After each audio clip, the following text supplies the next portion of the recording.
Salamlar hər kəsə. Bu günü 3-cü məktəblər arası astronomiya olimpiadasının suallarına baxacağıq. Nələr düşübdür?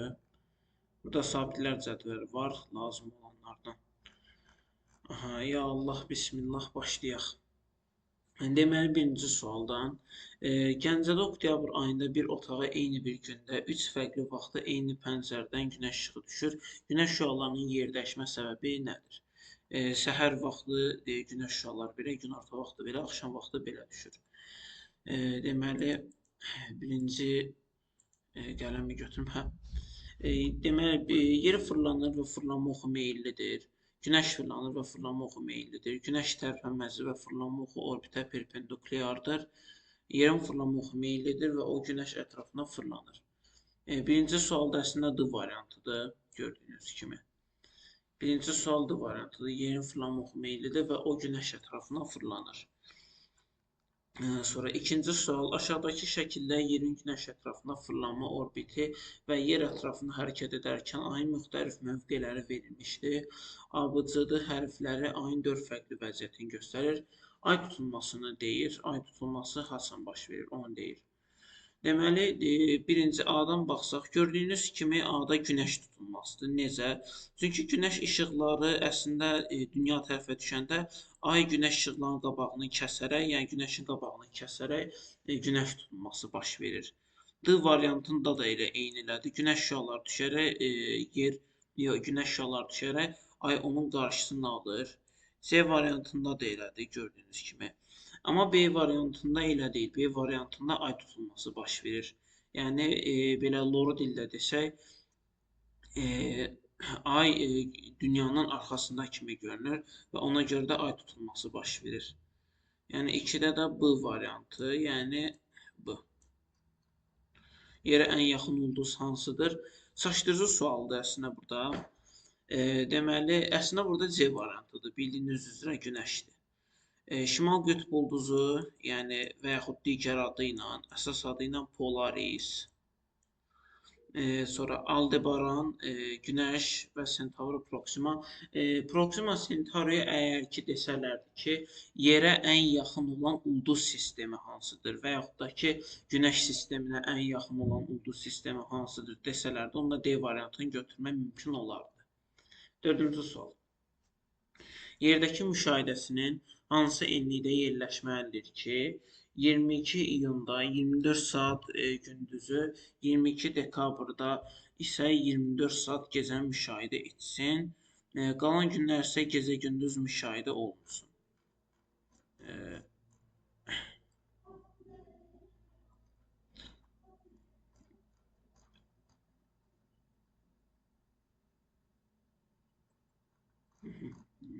Neyse. Dördüncü sualda yəni belə deyilir. Dördüncü sualda əslində C variantıdır.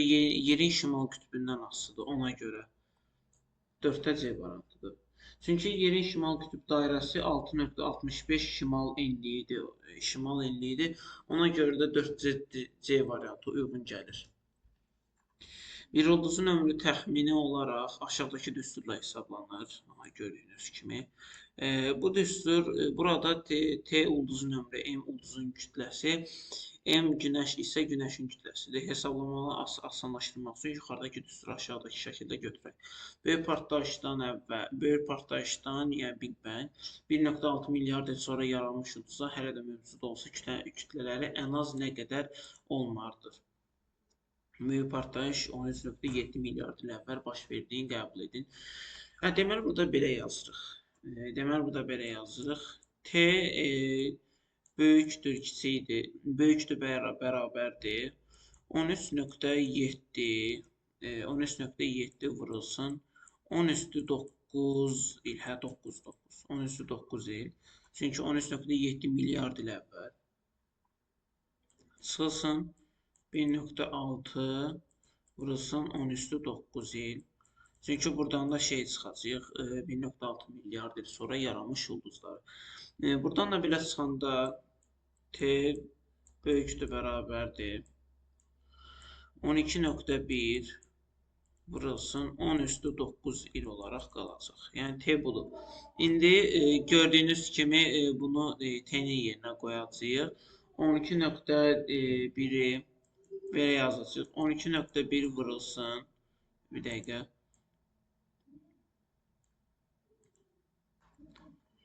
Birazcıq yaxınlaşdırım. Yox, lazım deyil. Hə, deməli burada belə yazacağıq əslində. T bərabərdir. Hə, T bərabərdir bir dəqiqə. Yenə səhvlik oldu. Hə. T bərabərdir. Daha doğrusu bir dəqiqə yenə səhvlik oldu. Hə.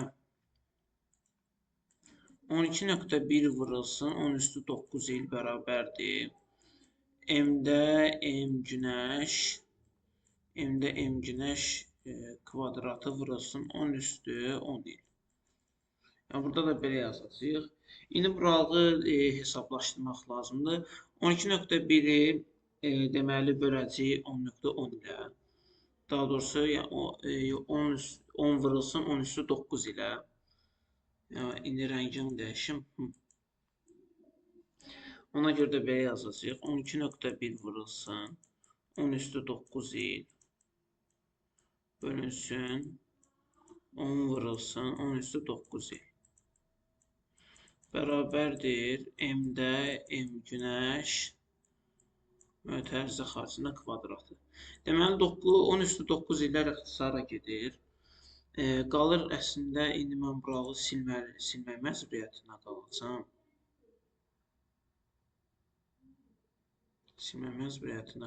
Ona görə. Hə. Ondan sonra belə yazacağıq. Yəni ixtisara gedəndə 10-da 12.1 bərabərdir M-də M günəş kvadratı. İndi buradan da yəni belə çıxacaq. 10-da 12.1-dən çıxır. 1.21 olaraq çıxır əslində. 10-da 12.1-dən 1.21 bərabərdir M-də M günəş mötərizə xaricində kvadratı olaraq yazacağıq. Sonra bunu kök altına salacağıq. Kök altına da salanda yəni 1.1 bərabərdir M-də M günəş olaraq yazacağıq. İndi deyirdi ki,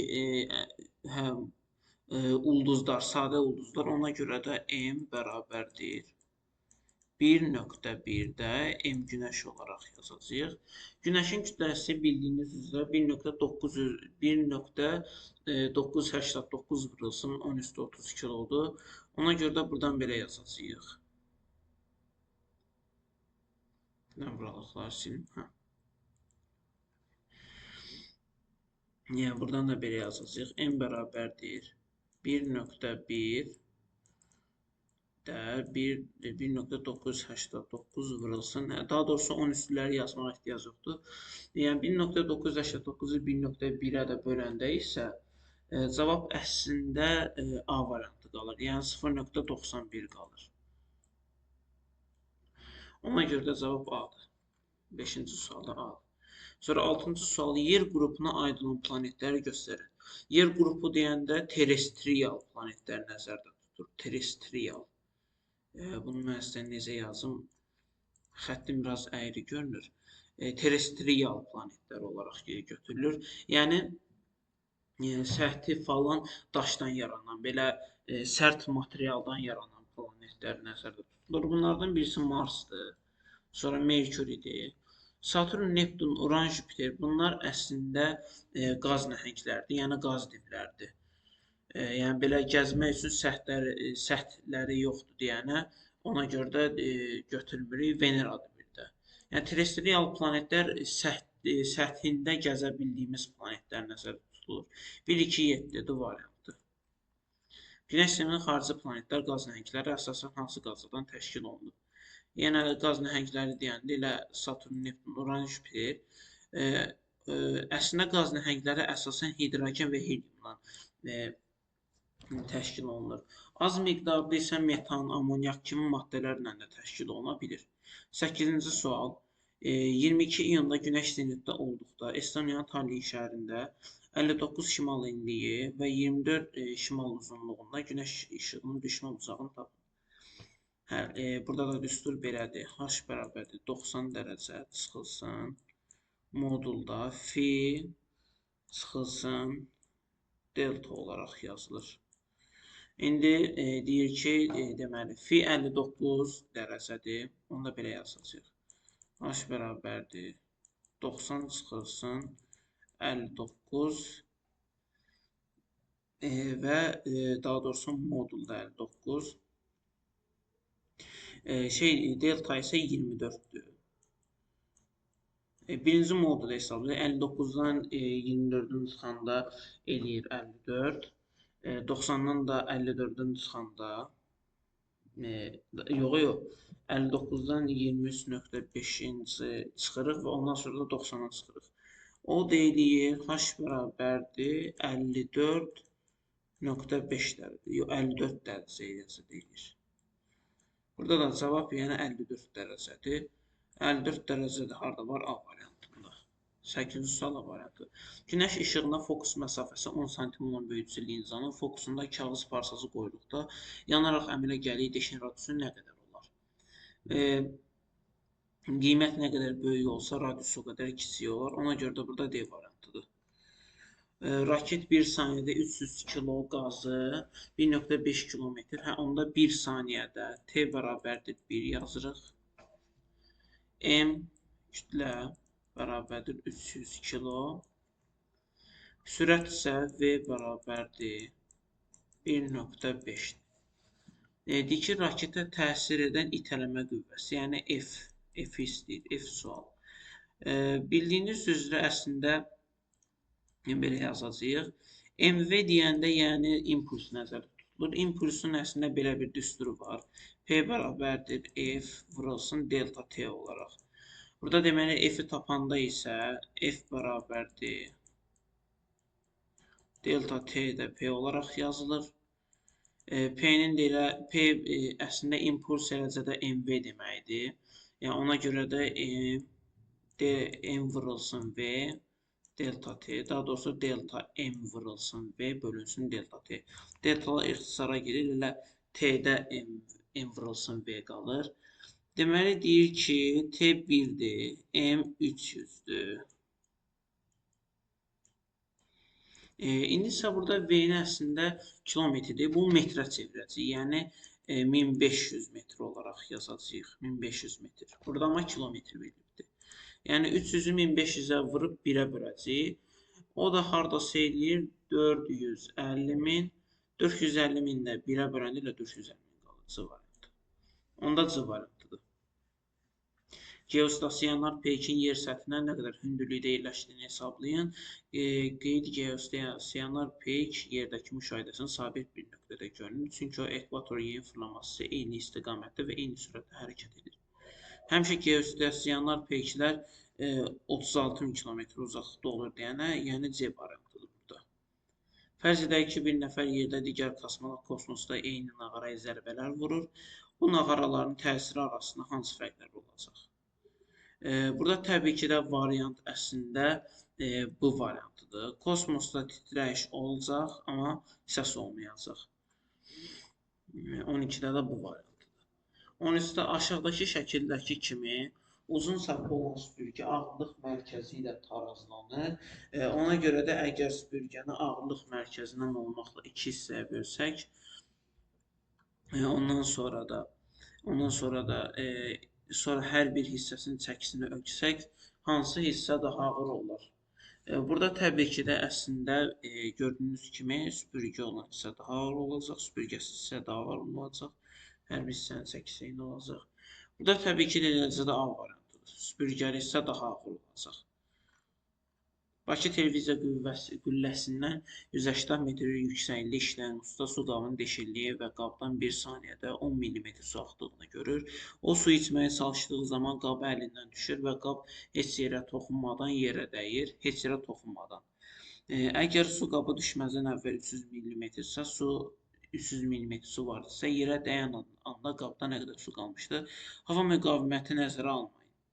Təbii ki, elə burada hava müqaviməti nəzərə alınmırsa və heç yerə toxunmadan yerə dəyirsə, eləcə də burada qabın içindən su tökülmür. Yəni 300 mm eləcə də olduğu kimi qalır. 15-ci sual. Hər birinin radiusu R olan iki bərk qızıl kürə bir-birlərinə toxunur. Onların arasındakı qravitasiya qüvvəsi aşağıdakı hansı ifadə ilə düz mütənasibdir? Burada təbii ki də belə eləyirik. Bildiyiniz üzrə cazibə qüvvəsinin düsturu belədir. C M1 vır M2 bölünsün R kvadratı olaraq yazılır. Əslində gördüyünüz kimi iki qızıl bərkirədir. Niyə R-i götürürük? Bir-birlərinə toxunursa R kvadratı vurulsun R kvadrat olaraq yazılacaq. Burada da qüvvələr toplanır. Qüvvələr toplanır deyəndə R üstü 4 A var.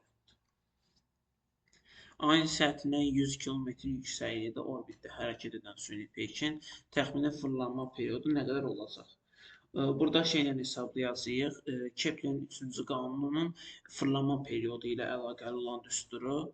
Yəni bir dənə boş yer olsa, eybi yox. Buradan yazırıq.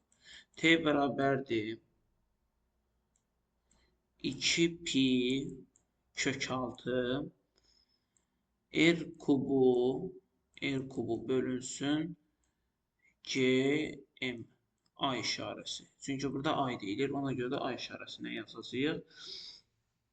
Ondan sonra burada daha doğrusu 17-ci sualın yerinə onu da yazım. T bərabərdir. Birinci burada belə yazırıq. 2 pi kök 6. Deməli, deyir ki, R kubu, yəni ayda əslində radius 1837 kilometrdir. Ona görə də 1837 vurulsun 10 üstü 6 metr, daha doğrusu 10 üstü 6 mötərizə xaricində kubu olaraq yazacağıq. Sonra qravitasiya sabitinin eləcə də ədədi vahidi 6.67 vurulsun 10 üstü mənfi 11-dir. Sonra vurulsun ondan sonra M ay deyir. Ayın kütləsi isə 7.34 vurulsun 10 üstü 22. Buradan da eləcə də cavab belə çıxır. Yenə boş yer qalmadı. Eybi 18-ci yerdən yazım. T bərabərdir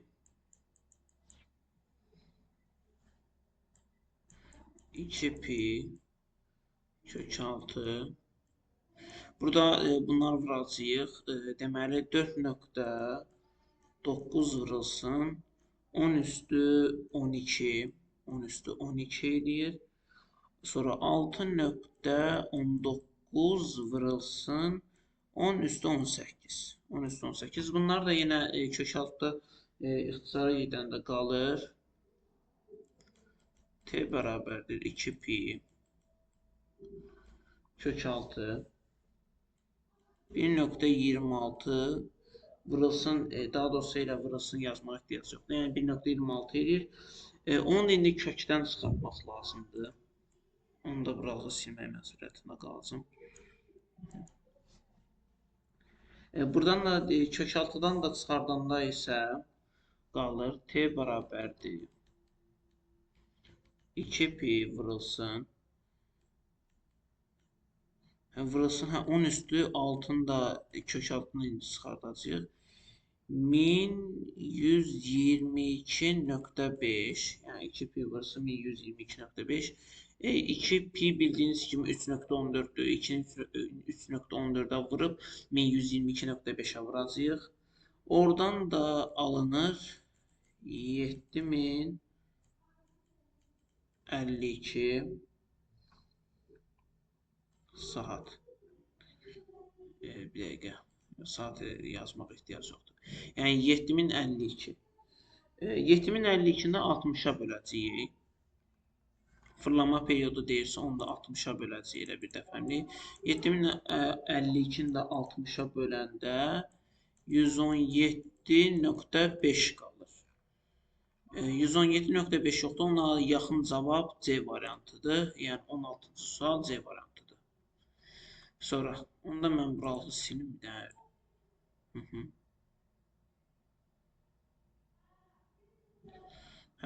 İndi gəlir Neçənci sual? 17-ci sual. 17-ci sualda deyir ki, Apollon kosmik gəmisi Aya doğru hərəkət edir.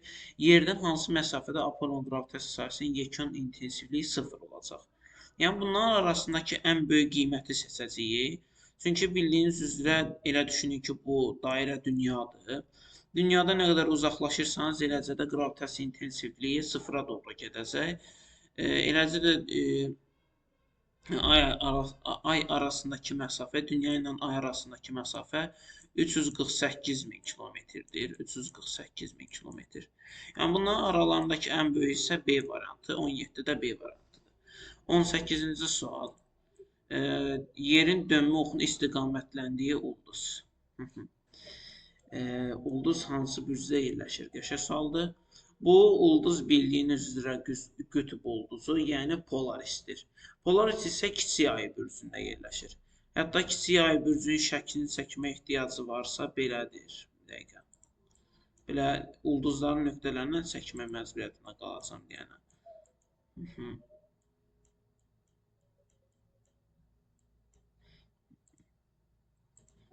Rəngi dəyişim.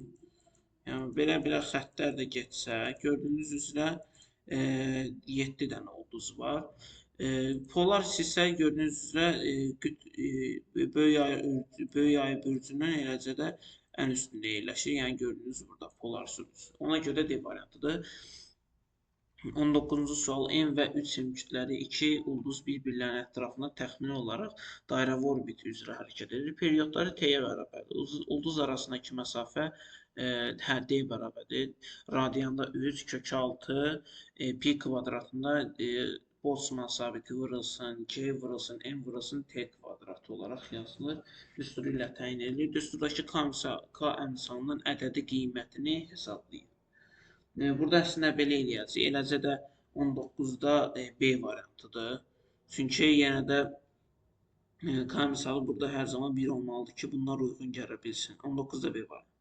20-ci sual. Yerdəki müşahidəsi aşağıdakı planetdə hansı günəşin qarşısına keçməsini daha çox müşahidə edə bilər?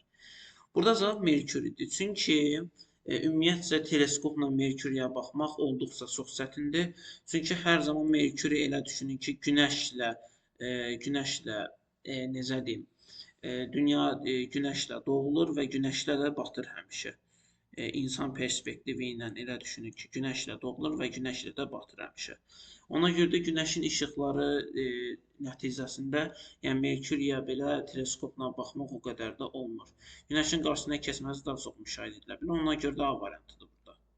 Mars, Saturn, Uran eləcə də gecə vaxtı rahatca görmək olur. Amma Merkurini hər zaman günəş batan və yaxud günəş doğulan vaxtı görmək olur. Vəssalam. 21-ci sual. Yerdə eyni tarix, məsələn 14 may, nə qədər zaman müddətində saxlanılır? Bu asan sualdır. Eləcə də 24 saat. Dünyanın bir sutkası olaraq 24 saat, 21 A variantı. Aşağıdakı hansı dalğa uzunluqları ən çoxdur?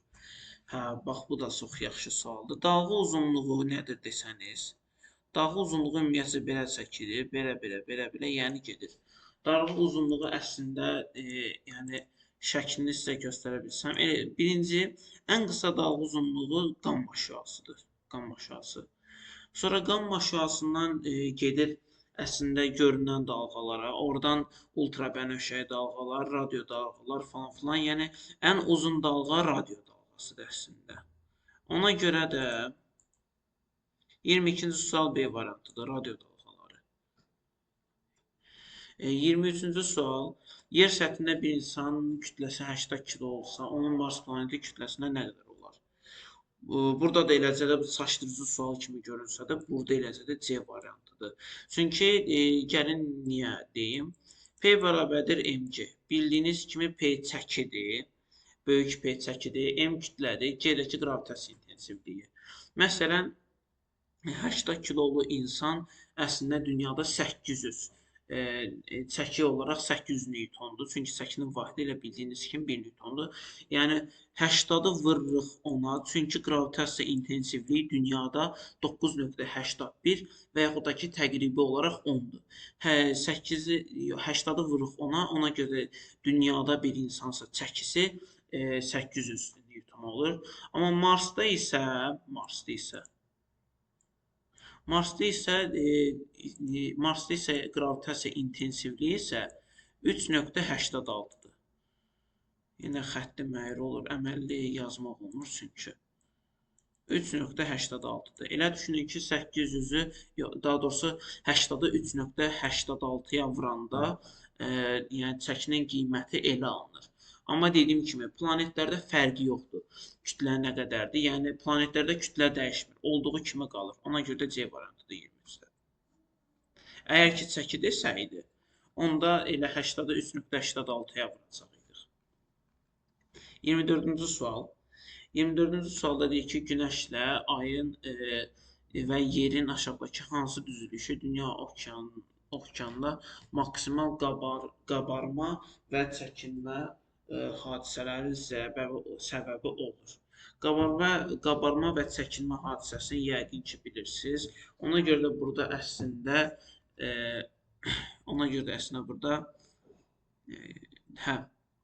burada əslində qabarma və çəkilmə ay tutulması vaxtı görünür. G Günəşdir, Y dünyadır, A-dakı aydır. Ona görə də burada D variantı da ay tutulmasıdır. İkincidə Günəş tutulmasıdır. 3-də elə sadə tutulma yoxdur. Axırıncı sualı 3 nöqtəvi işıq mənbəyi maneəyə və ekrana nəzərən abıcı nöqtələri yerləşdirmişdir. Bu işıq mənbələri hansı təklikdə yandırıldıqda ekran daha uzun kölgə yaranır? Burada A, B, C, belə düz xətt çəksək əslində, maneəyə nəzərən daha uzun kölgə yaranar deyir. Burada əslində variant D variantıdır. Hər 3 işıq mənbəyi eyni uzunluqda kölgə qurar. Çünki maneəni belə keçsə, hər biri eyni uzunluqda nöqtə yaradır, nöqtə qurar. Yəni belə. Çox sağ olun ki, videomu izlədiyiniz üçün. Çox sağ olun.